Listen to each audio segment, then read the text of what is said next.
Honorable Engineer Prince Chukudorisu, the former Deputy Speaker, Anabansis House of Assembly, the immediate party chairman of the area, the Manuel Castros, the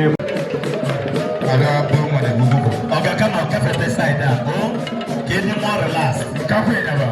Hey, the last agent. Oh, we are there, them to not have one to. Oh, there, them to. Oh, love to where I just see it. And even though I don't have one minute, no way for the player, man. oh, we are there, them to have a. Come here. Hey, them don't have to go to what they go to. I don't have one minute.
Yes.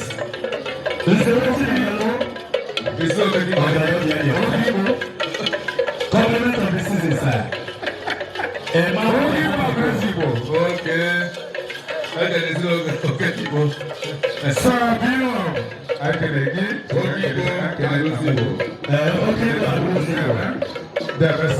Okay. China team on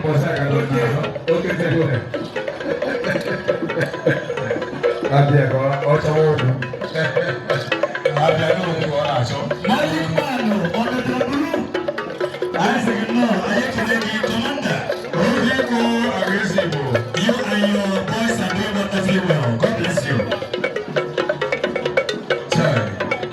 I can make it there. Okiko, Naguzibo.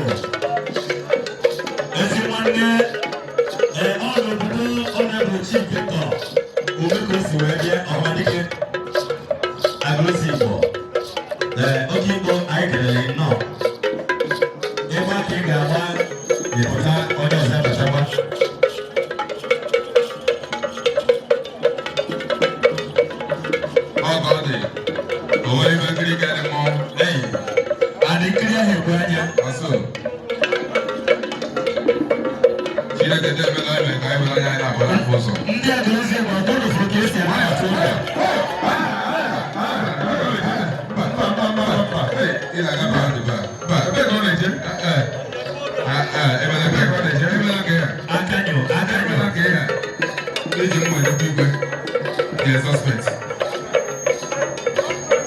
You are a suspect.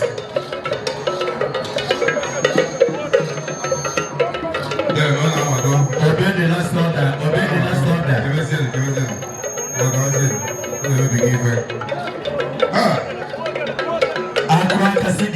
Aqua Casigente. Wow. And you're going to royal blessings. I'm going to focus in number 2 major water. I'm going to say the guy working about $10. What is not a Ghanaian? Don't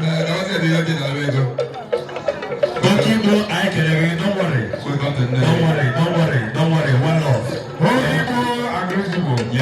You're welcome. Oh, God, you go home. The 100 of course.